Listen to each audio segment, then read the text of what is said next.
watching Diversity in Action with Eddie Reyes on IndyMixLive.com. And good morning and welcome to Diversity in Action with Eddie Reyes, yours truly. Thank you very much for joining us. We really appreciate the privilege of allowing us to come into your home today or in your office and watch us. We really appreciate that. Once again, this show is the exciting sound of making money. That's what we do. We bridge commerce and culture, which is very important, should be at the forefront, because that is what the economic dynamics are in the Dallas-Fort Worth area. It's about commerce and culture, and that's what we do. Today, we're very excited because we've got some great candidates for office, and you may say, well, how does that affect my bottom line? You know what? Courts affect your bottom line. They do, and we're going to have some candidates explain how that affects your bottom line. But as we all know, it's very important the decisions that we make in business, who we partner with, who do we joint venture with, and eventually sometimes they don't work well. Hence, we go to the courts. So we're going to find out a lot more about these magnificent candidates. They're wonderful candidates. We're going to find out more about them, why are they running for this particular office, and hopefully get an education in there in terms of all these different courts that we have, because it's so confusing, very confusing.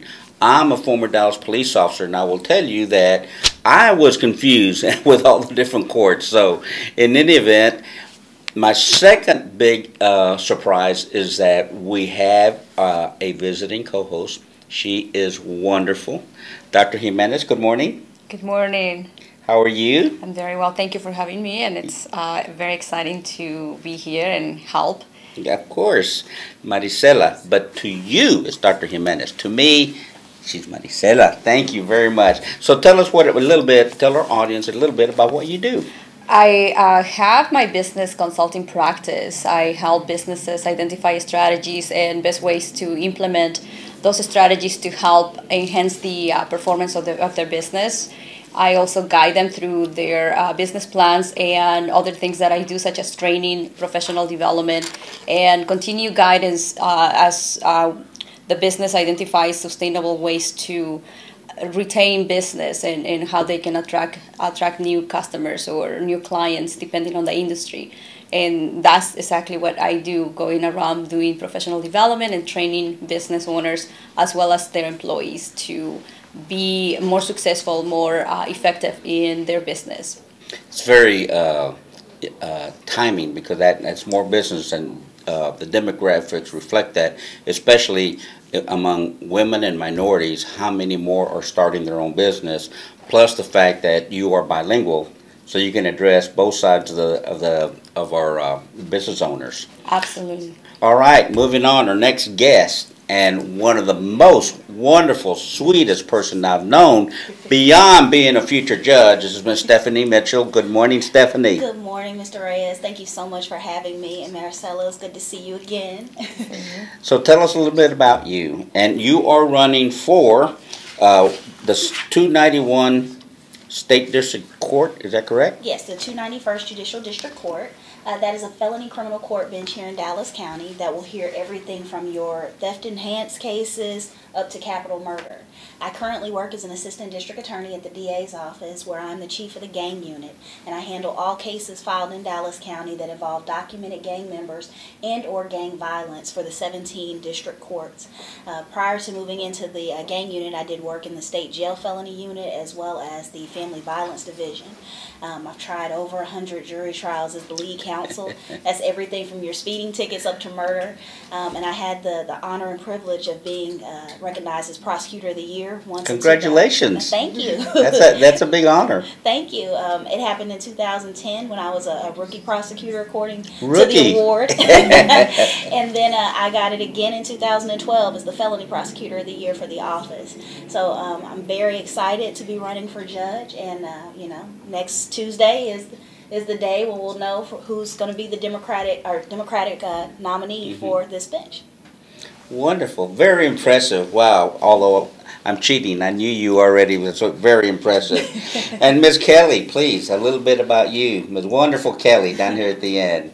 Thank you, Mr. Reyes, for having me here today. You are very welcome. I'm Shaquita Kelly, and I'm running for criminal court number 11. That is a misdemeanor domestic violence bench. So the cases heard there would only involve family violence. Currently, I'm a prosecutor at the Dallas District Attorney's Office in the Child Abuse Division. So I hear all of the severe, high-profile, and the worst cases of child abuse, from sexual assault of a child to capital murders of children. Prior to doing that, I'm licensed in Indiana and Texas, and so I prosecuted family violence in Indiana for 6 years before coming here to Texas to prosecute. So who told you about Texas? I actually visited Dallas several times prior to moving here, and I loved it. I love the heat, and I love the culture, so I decided to come here. Wonderful. Thank you. Thank you very much for being here, both of you.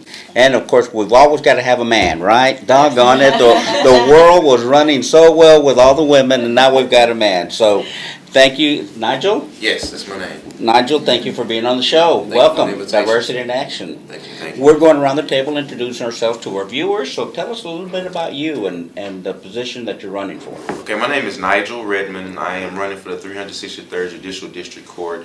It's a felony court bench that handles anywhere from a state jail to a first-degree felony. A little bit about my background. I was born and raised in Dallas. I graduated from Skyline High School. I then went to Prairie View A&M University on a track scholarship and graduated from Prairie View to go to law school at Texas Southern University. There I graduated cum laude, thank you Lottie, came back to Dallas, which was always my goal and my intentions were to come back to Dallas. I was a prosecutor at the Dallas County District Attorney's Office for a number of years, where I went through misdemeanor all the way up to the felony trial division. In the felony trial division, I handled all type of cases from simple thefts all the way up to murders. I also was a part of the white collar crime division, which is called a specialized crime division, and I was in drug court. And drug court is basically the division that handles first, second, and third degree drug cases. It's also called the organized crime division. I am currently the head of the criminal division at Weston Associates, where I handle all the criminal cases that come through the door. Okay, so make sure I heard you correctly. So you had a scholarship in track? Yes, sir. You need that if you're going to be a judge. I know I'm going to have to run a lot. That's right. Been You have to be helping running. Help me on this campaign trail. Okay, so let's talk a little bit, and I'd like to go around the table. What made y'all decide to run, and why? What was that one thing that lit in your heart that said, and in your mind that said, you know what, I need to run for this position because I can make it better? So I am going to start with Ms. Kelly, talk a little bit, and we'll work our way back. You know, the court that I'm running for is family violence, and so it deals, like I said before, with families. And I myself came from a broken family and a dysfunctional family, and I knew there was a need for someone to help fix the problem. Being a child that was raised in that type of environment, I knew that I was the one that could do it. And so I heard back in 2012 that the judge that's currently presiding over that court was not running for re-election, and I decided this is a great opportunity for me to make the difference. And as my friend Nigel says, if you want to see a change, you must be that change. I became involved in the field of family violence 15 years ago, back in college when I studied it and did some research, and that's where I gained the interest of it. And so when I heard that this bench was opening up, it was just a great opportunity for me to step into something I have been pursuing for the past 15 years. Wow, you are too young to be pursuing something 15 years. Well, talk to me, ma'am, please, Miss Future Judge. Well, this particular court, I felt that there was a lack of accountability to the citizens of Dallas County. I feel like as a judge, you are first a public servant. And so it's important and incumbent upon you to come to work, do the job that you've been elected to do, and do it with a matter of pride and dignity. It's also important that we have judges that are going to be balanced and fair to both sides. When you're not down at the courthouse every day like we are, it's not really obvious what's going on down there. And a lot of times in the community, people aren't aware until they have the misfortune of coming before the court as either being accused of a crime or being a victim of a crime. And so I felt that that people needed to have a judge that was going to be there and that was going to give them an equal shake regardless of what their background was, regardless of what walk of life they may have, and treat both victims of crime as well as those accused of crime with a level of dignity and fairly in the court system. And so that was what inspired me to run, because I felt like we needed a change. I've got a couple of questions for both of you, what you said, and then we're going to come to Nigel. But when you said that, Ms. Kelly, you said something about that really the judicial court, or the court that you're being involved, family court, family violence. What are the improvements that you see that need to be done that you would actually implement? I think the biggest problem and the biggest oversight that we as society are making is we are not paying attention to the children that are witnessing domestic violence. Frederick Douglass said, it's easier to build a strong child than to heal a broken man. And I believe that is true, because what we see is the kids are the ones that are calling 911. They're the ones that are in their bedrooms up all night hearing the screaming and the crying and the fighting. They're falling asleep the next day in school because they've been up all night witnessing this violence. They witness the police, they witness the aftermath, and no one ever takes those children aside and talk to them, rehabilitate them, counsel them, and let them know there's a problem, but we can fix it, and you shouldn't grow up to be like this. Because what we see is most of the victims and most of the offenders, they say, well, my dad was like this, or my mom was like this. And a lot of times our victims consider that as a sign of love, because that's what they saw when they were young, and that's what they believe love is. So I believe the biggest change, where we need to start, is pay attention to our children. When they witness the domestic violence, take them aside and teach them and educate them so that when they get older, they won't repeat the violence. Now you say they take them aside. Who are you talking about specifically when you say they? Child services. Yes, we need to get them some counseling. We get counseling. There are so many resources for the victim, and there's so many resources for the offender, and we have never provided resources for the children. And so that's my main goal, is to start with the children. Okay, Stephanie, you mentioned something about accountability, that you felt that one of the reasons you were running because the court was not being as accountable as you thought it might be. Talk a little bit about that. What do you mean by accountability? When you come to work each day, you're expected to be there to do the job that you have been hired to do, or in this case, elected to do. When I say accountable, that means actually showing up to do that job. So often in this particular court, you get there and there be no judge. And there be no judge the bulk of the week. And guess what happens? Those cases get put off. That means victims of violence or criminal offenses are sitting there waiting for their day in court. That means that those accused of crime are sitting in jail or sitting out on bond under the anxiety and stress of wondering when their case is going to be resolved. Thank you. Yeah. Yeah. No, I mean, that's a great thing to look at. Like, did I get cut off? I love that process because that's so true. Exactly. And that's something that people fail to realize, and it starts with the judge. They have to say so, and they have the ability to make that court run as efficiently or as accountable to the citizens as possible. And so that's one of the things I want to see. But I also have some other ideas I'd like to bring to the court, and when you're ready for that, I'll tell you. You know, one of the things I think we all do, we're human beings, we all have either friends or family that have gone through that process, and you know, you get a call, are you still waiting on your court date? Why? I've heard the term that the wheels of justice turn slow, but man, this is molasses. Yeah. It is. And, you know, there are occasions that it's like anything else. I mean, we go to work, whether you're a judge or what, you know, or whatever your career may be, but you are expected to be there. Mm-hmm. That is your job. And this is really serious more than others than anything else because people are behind bars. Mm-hmm. They may lose their job, their family, etc. There's just so many dynamics that come into that decision. When the judge says, you know what, I'm going to take a vacation, go out of town, and doesn't make, or take a day off. You know, I remember when I was a Dallas police officer and I pulled somebody over for speeding, and the driver would always say, why aren't you out there catching some rapists? And I would say, you know what, if it's that easy, point them out. Yeah. Point them out. I'll be happy to go get them. Point them out. You think that easy? So yeah. So I mean, it's the same thing. If you guys are faced with that whole process, but tell me about you, because I know you as a track star already probably have the next 20 years lined up about some of the things you want to do. Nigel? Well, I guess the original question is, why are we running? And the way I look at it is, if not me, then who? If I don't run for this bench, then who will? If I have a problem with a bench, if I have a problem with a judge, if I have a problem with what's going on with, inside of a court, then why not better that situation by running for it? So that's why I decided to run. I had a case in there. It was a black guy that I was representing, and he did not report 2 or 3 months in a row. And the reason he didn't report is because one day he was at work, and the mother of his child came to his job when she was working at Starbucks. Came to his job, dropped his daughter off with a backpack full of clothes and a bike. Wow. And she tells him while he's at work, take care of her, I'm done. Not in those words, but I'm tired of her. I can't deal with it anymore. At this point, he now has to work 2 shifts, moves in with his mother to save up enough money, so on and so forth, so he can take care of his daughter.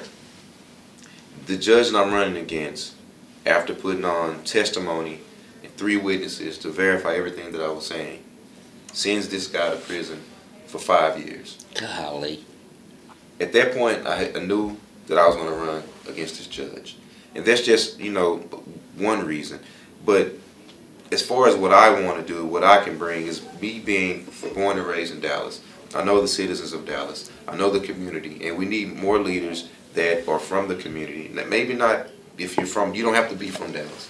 But as long as you know the community that you're going to be overseeing, that you're going to be presiding over, you got to have that life experience, because life experience is the most important experience that you can bring on the judicial bench. I mean, it's good to try, however many cases that you've tried. It's good to, have done all these different things in the legal realm. But the most important things are what you've done outside of the courtroom and before you became an attorney. Those are the life experiences that are going to determine whether or not you're going to be a fair and just judge. Very good. You are watching Diversity in Action with Eddie Reyes, and we're going to have to take a quick break here in a minute. But I'm so glad you're joining us, and I hope you're enjoying this. And it's an education, my God. What an education. Some bright, wonderful young candidates that we have here today running for office. So stay tuned. We're going to get us another fresh cup of coffee, and we'll be right back. The pleasure of being the superintendent of the greatest school district in the state of Texas. Students can choose to audition for the Fine Arts Academy, where they can participate in 7 different strands of the fine arts in a very rigorous academic environment. Students can choose to apply for DeBisky Career High School, where they can participate and learn in any one of 5 schools within a school to become work ready and college ready. These are just a few of the opportunities that our students and our parents will find in Grand Prairie ISD. Anyone can check out everything we have to offer at www.gpisd.org. Like I say most of the time to our viewers, we're not trying to be John McKay or Gloria Campos. We are just like you, Diversity in Action. We bring you accurate and timely information that will help you with your family and your business. That's what this show does. So thank you again for joining us. We do have another individual that we were able to round up and get him in here. Anthony, welcome. Thank you. It's good to be here. Please tell the viewers a little bit about why are you running, but first of all, what position are you running for? What judge, what district, and why are you running? Okay. My name is Anthony Island, and I'm a candidate for the 265th Judicial District Court. It is a felony court bench here in Dallas County, the offenses range from first-degree felonies all the way down to state jail felonies. And just to give you a little bit of information about who I am, I'm a former prosecutor with the DA's office here in Dallas County. Was here for about 5.5 years or so, working my way up from misdemeanor up to felony. And while in felony, I tried a gamut of cases ranging from murders to robberies to burglaries, anything you could imagine I've tried. I also spent about a year or so in child abuse, trying child sex cases. Those are some of the toughest cases to try as a prosecutor. And right now I'm a criminal defense attorney, and I've been out on my own. I have my own practice for about a year or so. And so now I'm running for judge. Very good. And thank you for being here. We really appreciate it. Thank you for having me. So I want to ask you offhand, in slightly different approach, in your position and in your experience, do you see where because obviously the prisons are a fact of life that we have more minorities in prison a lot of times for the same crime that the Anglo committed, but yet they did not get the prison sentence or got parole. So as part of that, would you consider that as cultural differences that maybe y'all take into consideration, would take into consideration? Because cultural differences is very, very huge. I mean, it's just about how do you sell to the African American community? Well, how you sell to women and men are really different. When you sell to the Latino community, do you call them Latinos or you call them Hispanics? So it's all about cultural understanding. So do you get, as you get elected and come on the seat, is that a course they offer you, or does that just comes with experience, or is that a consideration in your decision making? And Kelly, Ms. Kelly, I'm going to start with you. I think it goes back to what Nigel said, is knowing your community and having some life experiences. It's definitely very important to consider the community, because you're right, there are a lot more minorities in prison. We have this affluenza, yes, that is considered, but minorities don't get that benefit. No. So I definitely think a good judge has to have some life experiences, know the community, know the issues, and know how to deal with them. We can't just throw people in jail. Society has gravitated to this fear of the black man. Mm-hmm. And our teenage black boys are getting killed for getting a bag of Skittles. That's a problem. And everyone has to acknowledge that that's a problem. How do we deal with it? We face it straight on, head first, and quit ignoring the problem, quit giving excuses, and ignoring the issue is our problem. That's our problem. And I think in order to be a good judge, you have to be able to confront the issue, deal with it, and it takes someone who knows, who's been there and who knows that type of life. Well, Stephanie, are we in a culture here, especially in Dallas County, that will allow us to address those type of issues that was Ms. Kelly, or is it so doggone conservative that you can't change anything? Because we all know who runs the legislature, and unfortunately they control that on some of the great ideas that we may have here of us that really are in the communities. So are we in a pretty good environment that perhaps with y'all's recommendation things can change? I absolutely believe that with a strong judiciary, we have an opportunity to make a lot of changes in this community. As a judge, you are making decisions that affect the community day in and day out. You're making decisions for people's lives and for people's families. And that's why you have to be cognizant of that fact when you go out and vote, who you're putting on that bench and who you're asking to make those kind of decisions for your lives. Because it's so often that we elect people just because, oh, we know their name or they've been there for so long. But you have to know what they've actually been doing. And you need judges that have life experience and knowledge and the compassion to sit there and look at people and their circumstances and not just do the quick and easy thing, which is to throw them in jail. That's the easiest thing to do. We need judges that are going to be compassionate, that are going to be understanding, and be able to make decisions that are going to affect justice, but also rehabilitate people that need to be rehabilitated and can be. There are some offenders that prison is the solution for them. Correct. But there are so many that come before that court where that is not the solution. There are people that have drug addictions, mental health issues, which is one of the other reasons that I looked at this court. There was a program in it, Atlas, that dealt with those that have dual diagnosis, both a mental illness as well as a drug addiction issue.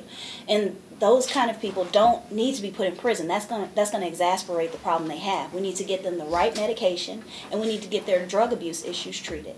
Those are the kind of things that you need to have judges that are cognizant of those issues out there in our community, that are willing to make the changes and willing to do the harder thing, which is not just throwing them in jail, but to look at what the real problem is and find a solution. Thank you. Ms. Edwards, welcome. Thank you. How are you? I'm good. We keep everybody running this morning, so first of all, thank you and welcome to Diversity in Action.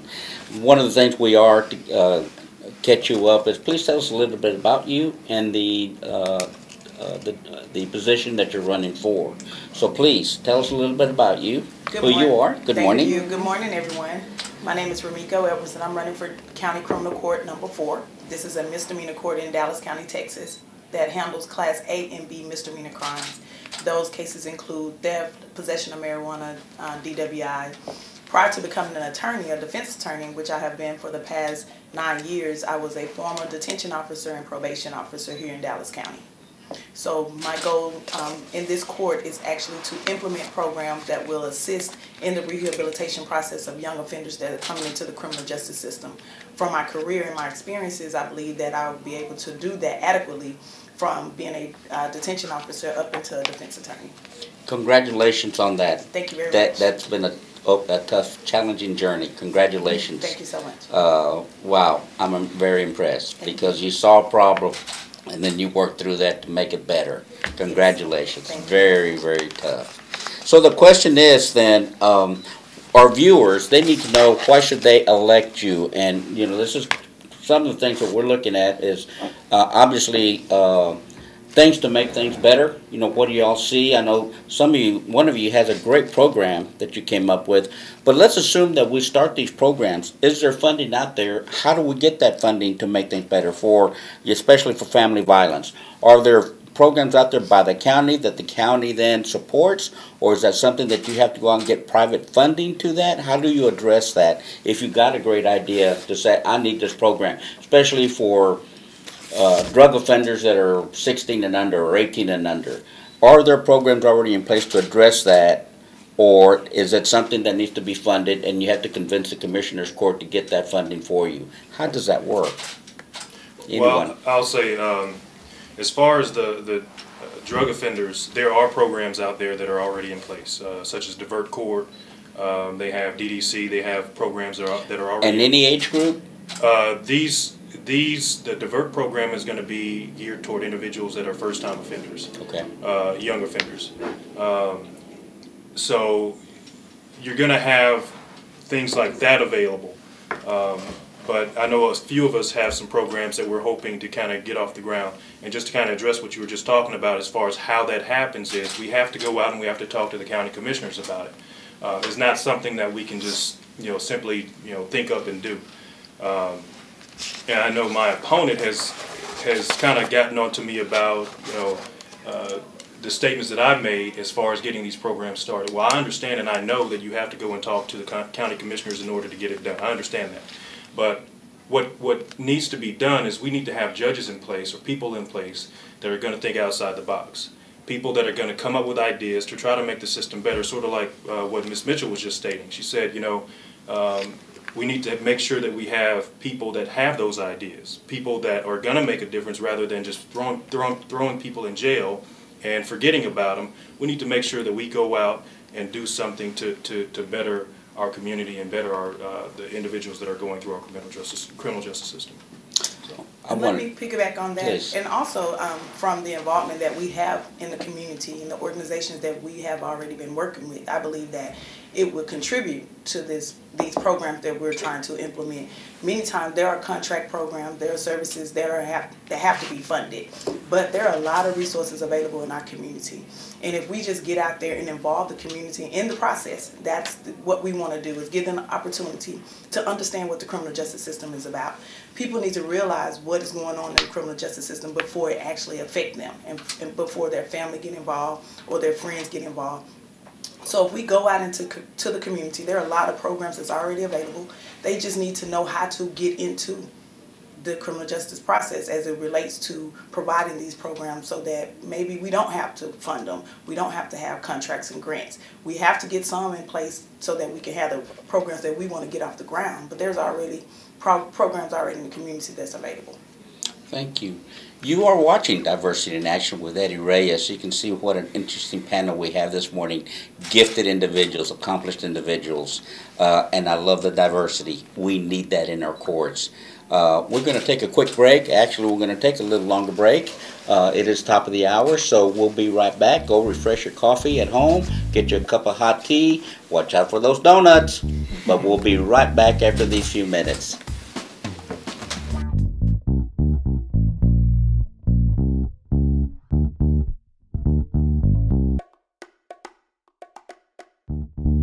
I always listen to Diversity in Action with Eddie Reyes every Saturday morning at 10 a.m. on InTheMixLive.com.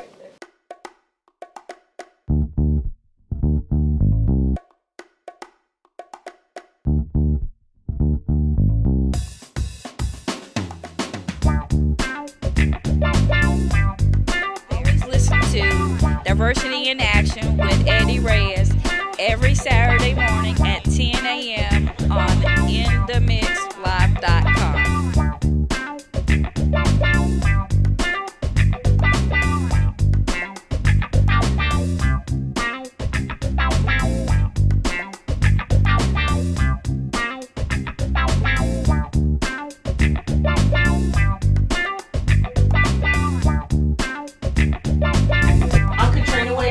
Associate Director of the North Texas Small Business Development Center. I always watch Diversity in Action with Eddie Reyes Saturday morning at 10 a.m. on InTheMixLive.com.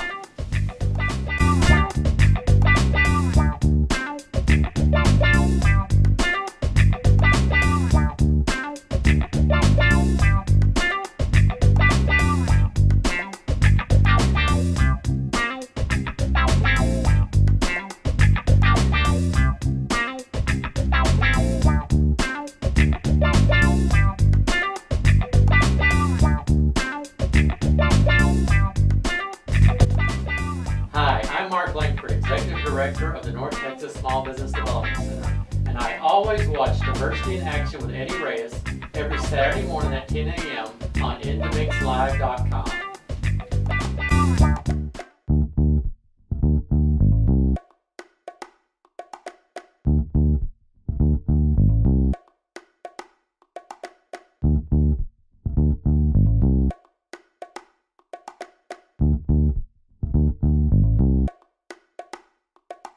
Hello, my name is Dr. Diane Sanchez, founder and president of DAS HR Consulting, and I always listen to Diversity in Action with Eddie Reyes every Saturday morning at 10 a.m.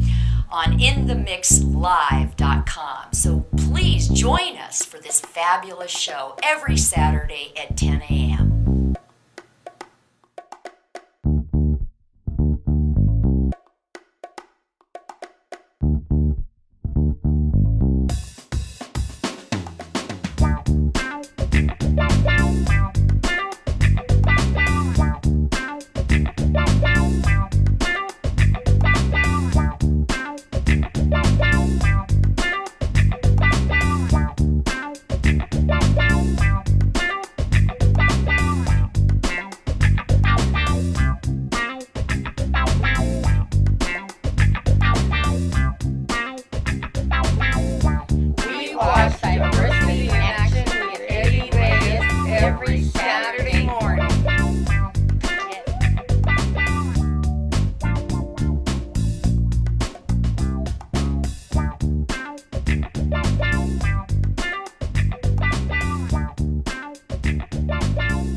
And we're back. Thank you very much for joining us this morning. You are watching Diversity in Action with Eddie Reyes. As promised, we bragged about it and talked about it at the last show and the show before that. We have some wonderful candidates, young, accomplished candidates that are running for judgeship. We need some new blood in our county courts, and so I'm glad that these young ladies and young men decided, accomplished young ladies and young men decided to run for office. Before we go into one of the what we were talking on the break, I know that I want to talk a little bit about how religion plays into the judgeships and into the decisions that you make. And I don't say religious as it relates to you, but for example, when I was a Dallas police officer, we'd handle, of course, a lot of domestic calls, and we saw that a lot of, especially illegal immigrants, they would, wife beaters, and the wife would never complain, and they would go to their local priest, I'm Catholic, and the priest would tell them, you know, you're going to go to hell, it's a mortal sin to get a divorce. And they embraced that philosophy. They were raised with that philosophy. So never once did it enter that woman's mind that, you know, I can leave this man who beats me all the time. And so I've met with Catholic leaders. I went to the bishop and we talked about that because I wanted to confront that and say, you're a priest. And I know that's what, you know, what it says, but understand that seeing that woman beaten every week, and the priest is telling her you're going to go to hell if you divorce. So the community leaders are usually our religious leaders. So do y'all network with them? Do y'all, are they familiar? I mean, that to me would be the one person I would go to that community leader and say, I want to make sure that you know, your people understand how the court affects them. Are there initiatives like that already in place? Is that just based on your experience and going to your churches? I mean, is that a consideration for y'all? Are you doing that? Well, I can say when you started to talk about the lady going to her priest, it made me think about a Burma family that I dealt with, who they have a tradition that the wife is basically the child of the husband, and the pastor says, hey, this is what you did wrong, this is what the consequences are. And so it came down to me going into the Burma community and educating them that this is not right, and talking to the Burma church. I can say here in Dallas, the pastors are pretty involved with the judicial system. I know my pastor is. I go to Friendship West Bible Church, Baptist Church, and I know Concord has also had has had some programs for domestic violence. That church just had a panel with a bunch of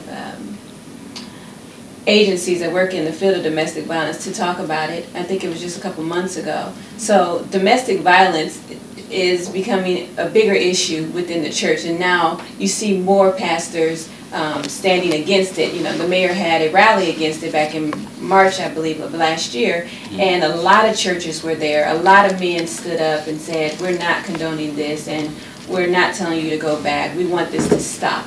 So I do believe religion does become a part of the criminal justice system, because we need our pastors and our clergymen to stand up and say, stand behind the victim and help them instead of against them, and telling them to stay in this situation that's dangerous for them. I'm not making light of this, but I'll tell you, en route, when I would arrest someone en route to the jail, it's amazing how quickly they found Jesus. You know, it's just such a short ride in that squad car, but man, by the time they got to those doors, they had all found Jesus. So what's your experience, Ms. Edwards? I do believe that religion does play a part. You know, we have to separate the church and the state, but when it comes to religion, as you just stated, many times when we get involved or we get in trouble, we find God. And I believe that the community as a whole, because most people do attend some type of religious organization, so if we, once we take the bench, reach out into the community, reach out to the churches, I believe that a big problem that we have is that our people are not educated and not informed about the process. So to tackle this issue that we have, especially with our young offenders, if we go, and I'll say we, I'm talking about the judges that are sitting in these courts, we go to the churches and offer to them opportunity to interact with us and understand, and we give our experience and our information as it relates to our court and our policy. I think that it would help the process, because many times pastors come to the church, to the court, and speak on behalf of the defendant. So if there's already a relationship, many times you have a lot of offenders that come in on probation violations, and what they're in need of is some mentors, somebody to show them what is right. So like I stated before, there are a lot of programs already in place. So I believe the church is a big part of that. So if we go ahead and connect with them and include them in the process, I think it will help. I know that there's all different types of belief. We can impose our own belief on another individual. However, I believe that if we all work together, that it can help the issues that we have in our community. Well, with the diversity in this city that we have, I know that we're talking about the Christianity as we relate to that, but have y'all seen experience of the other side, the other religious, different religions, you know, that go through this court process, and you see the slightly different beliefs? Is that are there different beliefs, and does that affect the decision, or does that affect the judge's decision? Have y'all seen that at all? Because we all have these biases after 9/11. Unfortunately, you know, we believe your last name is Muhammad, oh my God, you got to be a terrorist. So, how do you separate that stupid mentality from the real world? Is there a problem there? Well, I think a lot of that is just ignorance, and I think that's why it's so important that the judiciary be diverse and very have perspective as to what's going on out in the world and in the community, because you can't get on the bench and be blind to the issues of the world, and you can't also look at it through the eyes of someone of privilege. You have to look at it from other people's perspectives and other people's point of view. A lot of times culture does play a factor in some of the criminal offenses we see. When I worked in family violence courts, you know, the Islamic religion, you know, some people will find justification in the Quran to beat on their wives. And that would be an issue that will be presented to us. And, you know, the thing is, the law in the state of Texas is a certain way.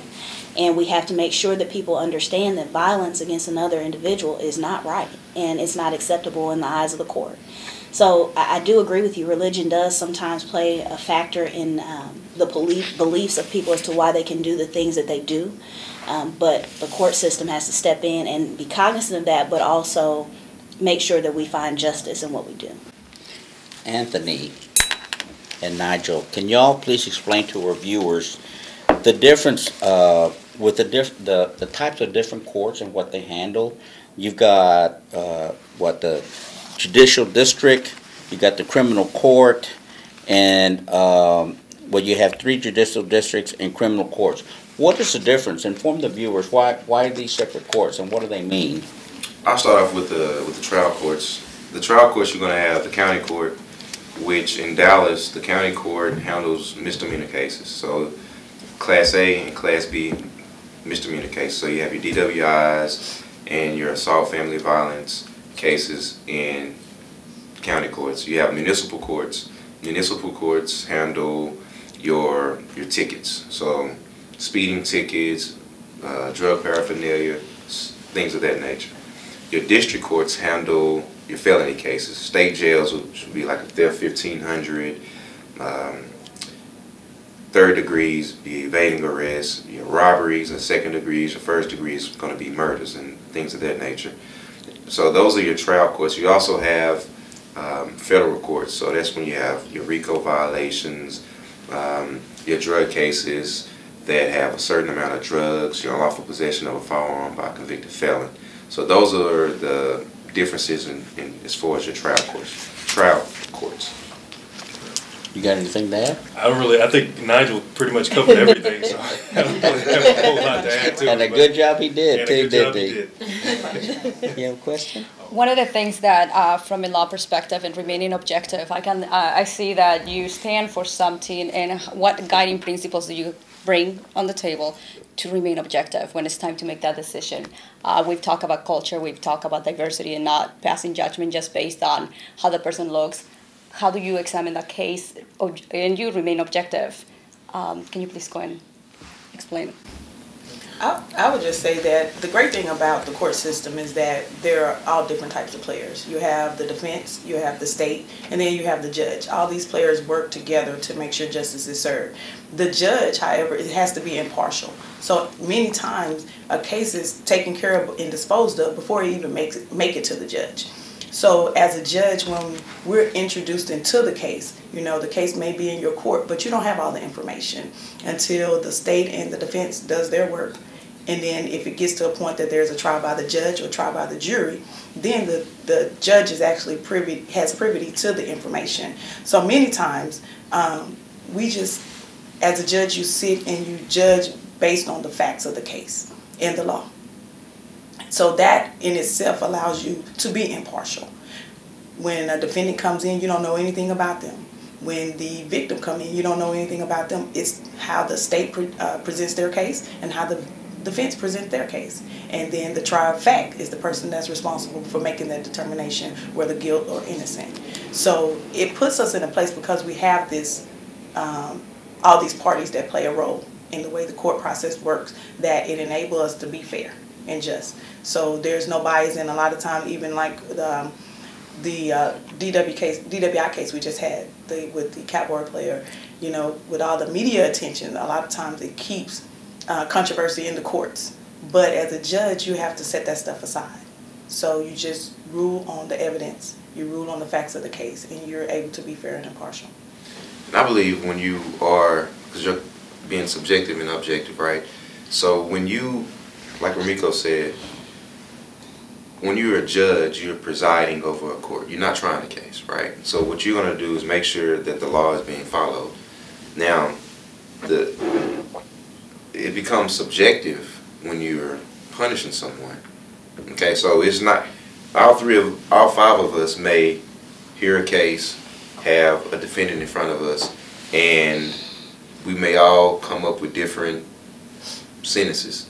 You know, probation, prison, probation, a combination of the two. So that's when the subjective part comes in. I don't think that there's not a standard. Like in federal court, you have your sentencing guidelines, right? So if based on this crime you get this amount of points, and this amount of points adds up to this number of years. But that's why it's so important to elect the people that you want to see on the bench, because all of us we may see rehabilitation as the most important thing, where you may have another judge that doesn't care about rehabilitation and wants to send everyone to prison. And so that's the important thing. I mean, we can't have an objective standard when it comes to sentencing someone. So someone comes in front of me, I'm going to look at his criminal history. That's going to play a factor. I'm going to look at how he or she presents themselves in front of me. That's going to be a factor. I'm going to see what witnesses they have, as far as if they have their pastor to come and speak on their behalf, their mother, a friend. That's going to be a factor. So all these things are going to be factors when you make the determination of what this individual sentence should be. There's something called a CATS evaluation, and they go in and basically check out your mental state. And it may say that this person needs to go to drug rehab. That's going to be a factor. So there's so many different factors when it comes to sentencing someone that is not really going to be an objective thing. It's going to be more of a subjective thing. Well, now, the state does limit you in terms of parameters of what you can sentence a person, correct? Correct. All right. In that, the legislature are the ones that draw up those laws, correct? Correct. So as long as we have a conservative legislature, there's always a challenge. I'm not asking y'all to comment on that, but I'm a former Dallas police officer, and I saw a lot of injustice in just the way some of the laws were written. And so that's always concerned me. That's always really been something that I really take to heart, because it's great people like you that will change that, even though the law says this. But y'all have the compassion, the understanding, you're working in the community, you get it. And you know, some of the judges we've had there for years are very, very stable in their particular community, but that happens to be, you know, farther up north in the northern part of Dallas, and it's very hard for them to relate the lives of those south of the Trinity River. And it's very, very important that they see that. And how do the ability to relate, I guess, that's the big thing. Yes. And this is what y'all bring. I'm so blessed to have y'all around here, because that's what you bring, is the ability to relate. You guys can really relate to their situations, their circumstances. And this is the thing with that. You know, we all know each other, and I'm not the one to try to play politics. I always try to speak my mind, because this is how I feel. But during election season, what you see are certain individuals that are running for office that are afraid to come to the southern areas. Yes. So what they do is they hire people that look like the southern sector, to go to the southern sector and promote these individuals. And that's a big problem, right? Because if I can go to the southern sector and promote myself, if I can go to the northern sector and promote myself, why is it that certain individuals have to send people to the southern sector to promote themselves? Why is it that when you have literature that you send in the mail, it doesn't have your picture on it in the south, but in the north it has your picture on it? You see what I'm saying? Right. So everything that you're saying is absolutely hitting the nail on the head, and that's why we have to change that. I mean, I grew up in the southern sector. Ramiko grew up in the southern sector. I mean, he's from Monroe, and I'm sorry. That is really the southern sector. But it's just that You know, we have people, and you brought up religion, and I always say this, but if you look at the book of Judges, the Lord had people from those communities to be raised to be the judges of those communities. And when they were raised to be judges of those communities, they lived in these communities, they knew the people in the community, they were able to go through whatever it was, and the Lord saw fit for these individuals to be judges. So he raised them up from these communities, and they were the cornerstone of these communities. They were the individuals that, you know, made the determination of what happened when someone came in front of them. And that's what we all are about. I mean, we all go to church. We have Friendship West, we have Concord. I go to Disciple Central. We have Antioch and Golden Gate. So we all have, you know, churches within the community. They are all in the southern sector, and we are always going north, and we, you know, going to the north. We're speaking to those individuals in the north, because it doesn't. At the end of the day, it doesn't matter how you look. Right. You know, it doesn't matter if you're black, white, brown, green, yellow. It doesn't matter how you look. What matters is you see who I am. Look past my color. Look at my life experiences and tell me if I'm someone that you want to see on the bench. And if I am, vote for me. If I'm not, then vote for someone else. And that's all I ask. You know what's funny? I did my early voting yesterday, and I live in far north Dallas, and so as they ask you, are you Democrat or Republican, and I proudly say I'm Democrat. The woman behind me, who was not of this color in this room, said, I didn't know we had Democrats this far north. So I just started laughing. You must live in your little house all your life and just watch a certain TV program, because, you know, reality is here. The demographics are changing, and we need judges that can relate to those changes and to those demographics. I mean, what was it that I read, that the DA handles almost 90,000 cases are filed per year at the DA's office. Correct. That's a bunch, and that's criminal, whether it be misdemeanor, felony, white collar, whatever. That's a lot, and they've just been charged. That they could be innocent, but you still have to go through that whole process. Exactly. So having said all that, now let me ask you this: so how long is your term? How long is 4 years? 4 years. So then, once you get in there, now do judges have the ability to say, as y'all talk, because I'm sure there's an association of judges, that criminal judges, y'all sit down and you talk, there may be a law that was written in the legislature that really, you can tell it's pretty doggone biased towards one group. Yes. Do y'all have the ability to make recommendations? How does that work when y'all see a bad law voted on by the legislature? Do y'all have any input in that? I'm just curious. Unfortunately, we don't.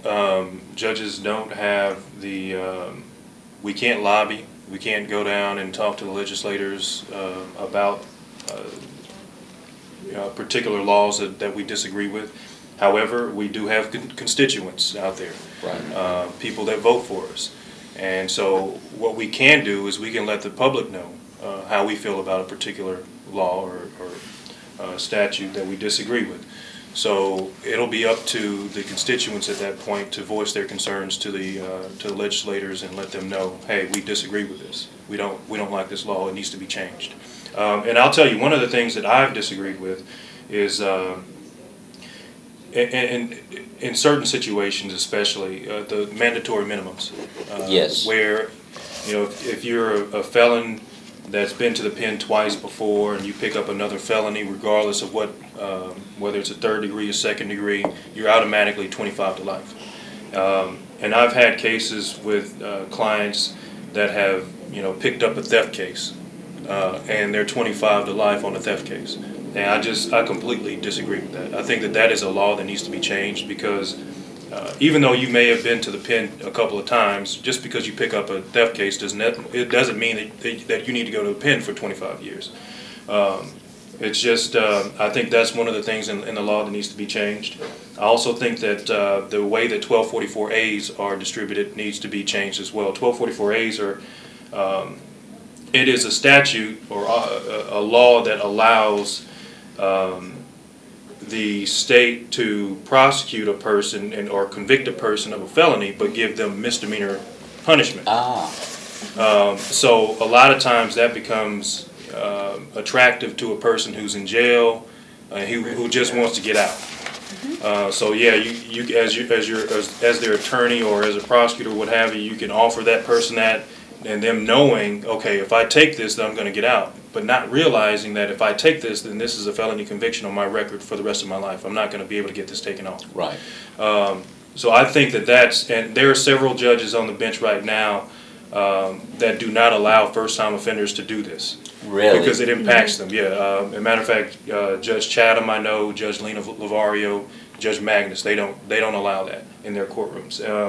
And I agree with them on that, and I believe that that law needs to be changed. I think that the way that has been distributed or pushed needs to be changed. Well, I know that stand your ground has been a big issue. Yeah.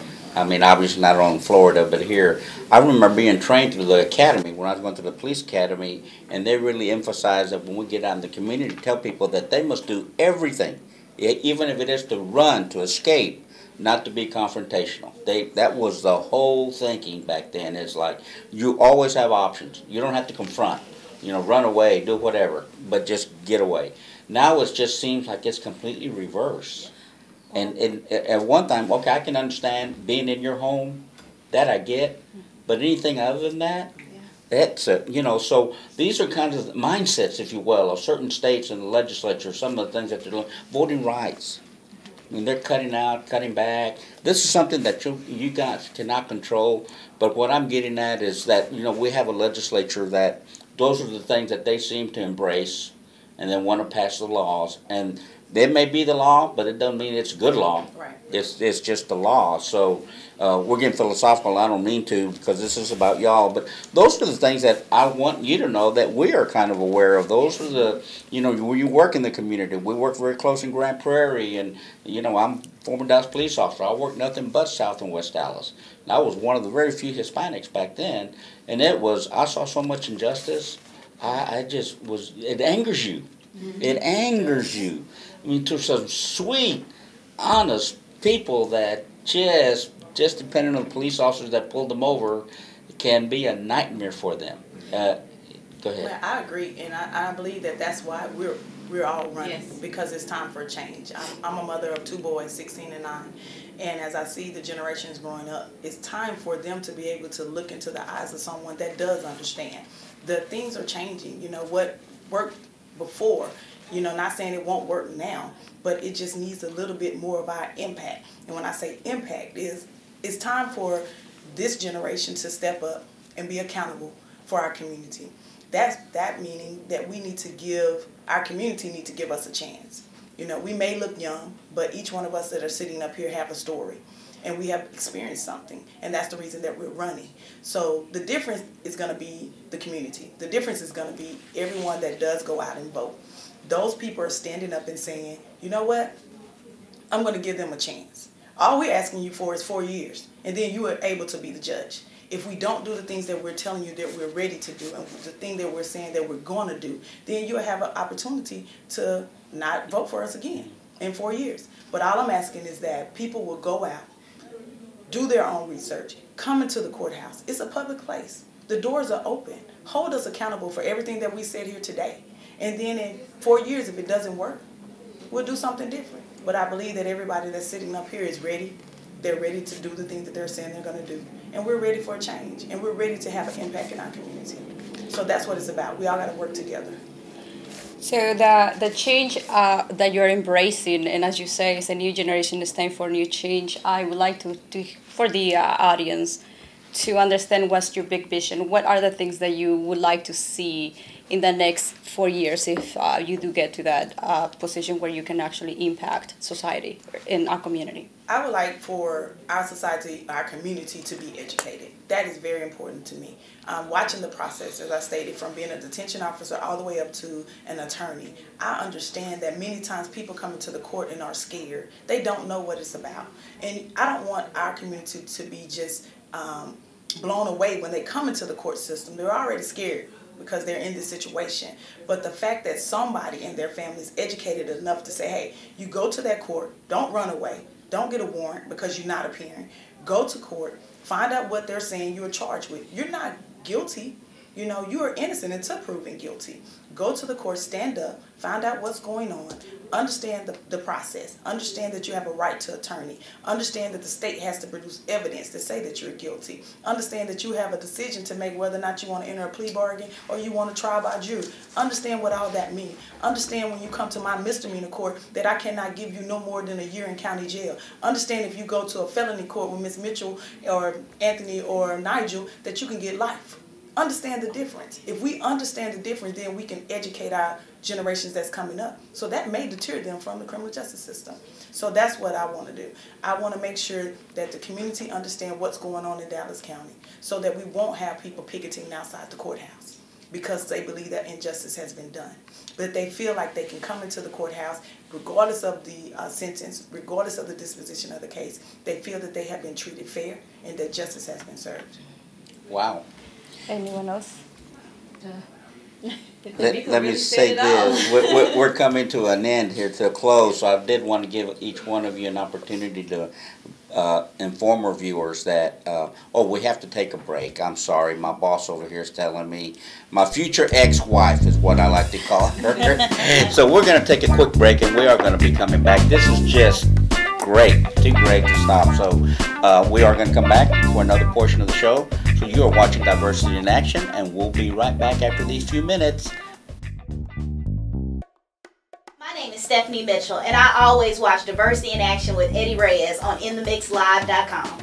Hello, my name is Anthony Island, and if you want to be informed and entertained, then please watch Diversity in Action with Eddie Reyes on InTheMixLive.com. I'm Rico Edwards, and if you want to be educated and informed, watch Diversity in Action with Eddie Reyes on InTheMixLive.com. Nigel Redmond live on InTheMixLive.com, watching Eddie Reyes in action on Diversity in Action. If you're not watching this show, what are you watching?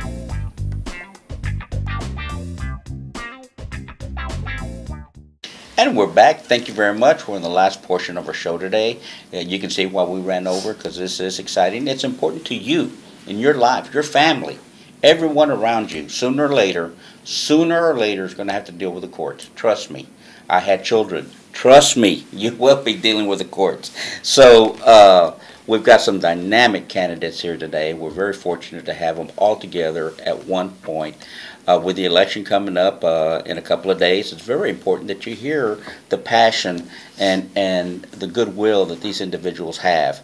I do have one more question before we start going into your particular reasons why you're running, but one of the other things that came up and the judge, this was 2 or 3 years ago, they implemented a new software for the courts. How has that gone? Because I know it was, if there was a reporter that reported on that, I mean, holy moly. So has it still been, are there still issues with that? I'm still working on the kinks. Yeah. There are a lot of kinks associated with that system. It's supposed to be a paperless system, but I feel like we are using way more paper right now trying to use it. I don't know. Needs a little time. It needs some time. It needs some. What system are you talking about specifically? It was the court system. You know, judges were complaining the fact that their dockets weren't up to date, that the attorneys weren't getting the paperwork. I mean, it was just those kinds of things that they had issues with. The schedules, who's supposed to be in their court, what time, that wasn't so. And I know that anything with software, it's always going to be, but man, something this important, are you kidding me? You're talking about people's lives? Holy moly. So y'all claim it's getting better. So y'all going to make it better once y'all get there? Put another quarter in that payphone, make it work? We sure hope so. Listen, I'm very excited for this group of candidates that are running. I'm very proud to have met you. You are the future of my life, of our lives. Thank you. Thank you for deciding to run. It's a huge commitment, You put yourself out there. That takes a lot of guts, plus some money. So I'd like to go around and let our viewers know the last time that they're going to hear you for today's show about, why are you running? Let us know that there's a lot of undecided folks out there that are going to make their mind after we get off the air. and please let them know why they should vote for you. Now, I'm going to start with you. All right. As I stated before, criminal court number 11 is a family violence bench. So that court needs someone who has the experience specifically in family violence, who has the knowledge in family violence. And I'm the person that has that knowledge. I've been dealing with the field of family violence for 15 years. I know what it looks like. I've looked at a victim. I've talked to a victim. I know when someone's being honest with me, when they're not being honest with me. I've rehabilitated offenders that could be rehabilitated. I've put offenders away that were way too dangerous for society. That's the importance of that court, is someone who knows the job, who knows what to do. Because that type of court has an effect on not just the victim and the offender, but society as a whole. Our whole community is getting ruined by domestic violence. So you definitely want someone who knows what they're doing when they sit on that bench and isn't just playing in a black robe, but who understands the importance of the decisions that they're making because it's affecting our families. So vote for me, Shaquita Kelly. I want to close the doors on domestic violence and put the love back inside of the families. Shaquita Kelly for judge, criminal court number 11. Thank you. Wow, I'm impressed. You're on the spot, Ms. Mitchell. All right. Well, in a criminal justice system, you want a judge that's on the bench that's going to be balanced and fair to both sides. Prior to becoming a prosecutor, I did work as a criminal defense attorney. And so I've worked as a defense attorney and I've worked as a prosecutor helping victims of offenses as well as those accused of criminal offenses. And that's important because as a community, if we go in there and God forbid we happen to be a victim of a crime, the last thing we want is a judge on the bench being a defense attorney and protecting or being so concerned with the defendant that your rights are being just cast aside. But the last thing you want, if you are accused of a criminal offense, is come in and have a judge that's just going to be a prosecutor from the bench. And all their concern is not with what's going to be right and just for you and your rights, but just doing what they want to do to protect the state. So you need to have someone that's going to be balanced and fair to both sides. My work and experience has dictated that. I also believe in being a public servant. I believe that it's important that you have judges on the bench that care about this community, want to give back to this community, and make sure that they do everything they can to protect this community. So the reason why you should go out and vote for me is because that's my concern. That's a priority for me. So Stephanie Mitchell, candidate for the 291st Judicial District Court. And again, I'd love to have your support. The polls are open 7 to 7 next Tuesday, which is March 4th. Very good. Ladies first. Okay. Well, thank you. I'm running for this court because I care, because I'm concerned, because I believe that it's time. This opportunity presented itself to me, and I took the step out. My colleagues have learned since we've been on this campaign trail that I'm a country girl from Selma, Alabama. I've seen injustice done. I've seen it, I've heard it, and I have experienced it. The court that I'm running for is a misdemeanor court. Many may think that it's small as it relates to the crimes that are heard in this court. However, it's very important. We have a lot of people, not only young offenders, but other people that have already lived their life. They may be in mid-age, mid-40. They pick up a theft. Why? Because they may have a mental situation that they go into Walmart and walk out with something. We don't know. But you need someone in that court that understands. I believe that the experience that I have had in my life, I have not had a fairy tale life, but I haven't had a horror story either. I've had an opportunity to learn the process. When I stated when I was a little girl that I wanted to be a judge, I didn't know what that meant. But through the process, the opportunities that I have had, I've had an opportunity to gain knowledge what it means when you talk about criminal justice and when you talk about law. I believe that when there's injustice anywhere, that there's injustice everywhere. And I believe that we need people on the bench that are really ready to step out and ready to speak up and ready to take charge of what's presented before them. We can't control everything, but what we can control is what happens in these courts. You have 5 people up here that are stepping out and want to be judges. So that means that you know 5 people that are going to be sitting on the bench and they're going to do the things that they're required to do according to the law and that's required by us as being a citizen of this community. So I ask for your support. I ask for your vote. Tuesday, March 4th is the last day to vote, 7 p.m. It's over. So if we don't get it this time, we'll have to wait another 4 years. You don't want another 4 years to gain an opportunity for your family or your friend to have an experience that you had an opportunity to help before it even happened. So go to the polls. Ramiko Edwards for Judge, County Criminal Court number 4. Thank you. Anthony? I believe in second chances. That's the reason why I'm running for judge. That's a major reason why I'm running for judge, because I do believe in second chances. I wouldn't be where I am today had I not been given a second chance. I've represented clients that I believed needed second chances that didn't get it. There are, and as we stated before, there are going to be a lot of people out there that deserve to go to prison for 15, 20 years, life in prison. But there are a lot of people out there that do need another opportunity because people make mistakes. When I was in college, I made the mistake of paying a cable guy $20 for cable, and he hooked up cable in our dorm room. And we spliced the cable and had cable going from room to room. And we were all placed under arrest, and we were charged with theft of service. Now, it doesn't seem that big, but that is a decision that I made that could have affected me for the rest of my life. But I ended up going in front of a judge, and that judge asked me what I planned on doing with my life. And I told him that I planned on going to law school, because at the time I was pre-law.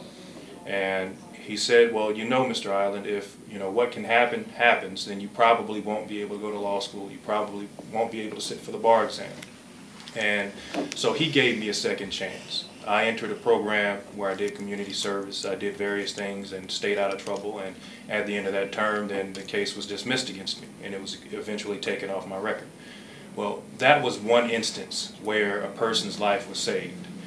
That was one instance when I got a second chance, when because of that second chance, I was able to go on and finish law schools. I was able to go on to George Washington and get my Master's of Law. I was able to go on and get hired at the DA's office and have a successful career there. I was able to then, after that, because of that second chance, open my own firm where I have my own law firm at this time. There are tons of people out there that deserve those chances. And as a young person, especially 18, 19 years old, you're going to have people out there that think that they're invincible, think that we're going to live forever, because we all think at that age that we can make mistakes and everything is going to be okay. But sometimes that's not the case. We need judges on the bench that are going to be able to recognize those individuals that come before them and give them those second chances. We need judges that are not only going to send people to prison, but we need judges that are going to be able to think outside the box and have an open mind and give people those chances. That's why I've come up with the Program Rewind. And that program is going to be geared toward individuals that are between the ages of 17 and 21. Those individuals that voluntarily enter into this program, that agree to enter into school, whether it's complete or getting their GED or getting their college degree, having a first semester GPA of a 2.5, undergoing community service, getting out there, volunteering at food banks, doing things that make an impact in the community. Also, they're going to have to undergo a mentorship program where they are mentored by an individual that has been through a similar situation that's made it out of it, so that they can see that it's possible for them to overcome a mistake. And so once they've completed that program, then the case will be dismissed. They won't even have been in the criminal justice system. No probation, no time in jail, none of that will be involved. Now, that is something that I'll have to get approved and talk to the county commissioners about, but that is what I intend to do. That is how I intend to keep an open mind. That is how I intend to help the community. And because of that, I'm asking for your vote for the 265th Judicial District Court. My name is Anthony Island. Thank you, Anthony. Okay, Nigel. I'm going to be very brief. My name is Nigel Redmond, and you've heard all of us speak about what we want to do and our experiences, so on and so forth. I'm from Dallas, born and raised. I love Dallas. I love my community. I think I know I'll be a wonderful judge because I can be fair and I can be just. Oftentimes we have those individuals on these benches that think that they're entitled. And they think that they're entitled because they were elected one time. Once they were elected that one time, they feel the need to get upset and throw a temper tantrum when they are challenged. And we're all challenging judges that need to be off of these benches. One thing that I can tell you about me is when I get on this bench, I'm going to look at each case differently. I'm not going to throw people in prison that don't need to be in prison. I'm not going to put people in rehab that don't need to be in rehab. I'm going to do what I know and what I feel is right.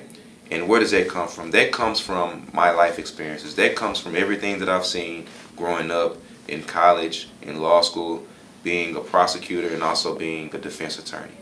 If you want change, if you want real change, and someone that you can depend on and know that they're going to do the right thing every time, then Nigel Redmond is your guy. And I ask that you vote for me. I'm on the 4th page on the ballot, running for the 363rd Judicial District Court.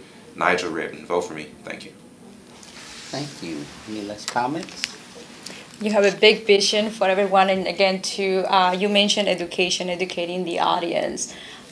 Have you considered something, or perhaps there is already something in place when a person needs assistance, understanding the logistics or the complexities of law? Is there something, or would you like to consider something to put in place and develop?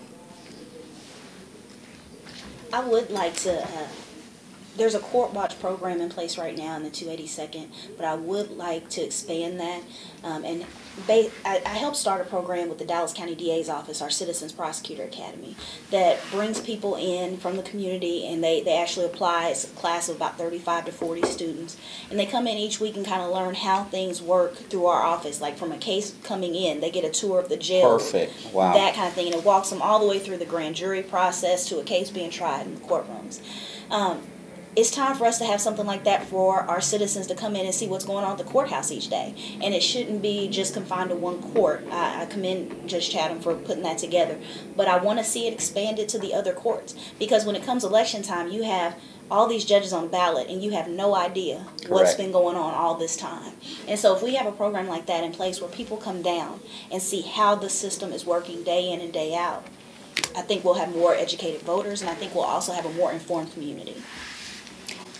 And I just think we need to, as it stated, there is a program in place, but we need to make people aware of it. They don't know what they can do before they get to the court system. Like I said, they wait till they get in the court system, and then they try to figure out, what does this mean?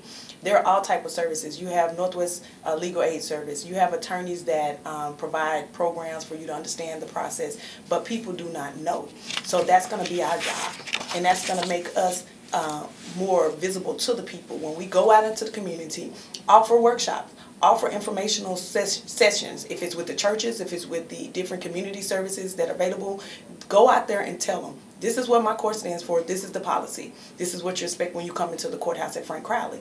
And if not, you cannot think that when you come to this court it's going to be the same everywhere else. However, the law is the law, the process is the law. Once you're charged with a crime, there is a process, but you must understand that process. So I believe that everyone sitting here and some of the judges that are sitting on the bench will be willing to let the community come in and find out. So it's going to take us be willing to go out and get the community and let them know what's going on. Well, once again, I want to thank you very much for taking time out. I know that you guys are running all the way till the 7 p.m. Tuesday, correct? Yes. Correct. You don't get any sleep from now until then. No. So, all of you, thank you very much. I hope that this opportunity will help you, with your run. I think it will. I know that you are informed reviewers, and it's a lot more information. You can see, to our viewers, you can see how personal, professional, and accomplished that they are. And it is a time for change. It is a time for change. So go out and support these individuals. Certainly they will make a change. And you know what? I'm going to keep an eye on them for you. So how about that? So thank you very much for joining us today. Diversity in Action with Eddie Reyes and my co-host, MJ, Dr. Jimenez. Thank you, Dr. Jimenez, for joining us this morning. And next week, we're going to take a break, and you're going to see that great show we have a lot of requests for, which is intellectual property. We had a great attorney come in and talk about that for you business owners. And then that will be followed on the 15th, where we're going to do a State of Black Business in North Texas, in which we have the president of the Fort Worth Black Chamber, the Denton Black Chamber, and the Collin County Black Chamber that will be here. And we'll be talking about what is the state of black business in North Texas. So please join us. Keep that coffee ready. Thank you again for joining us this morning.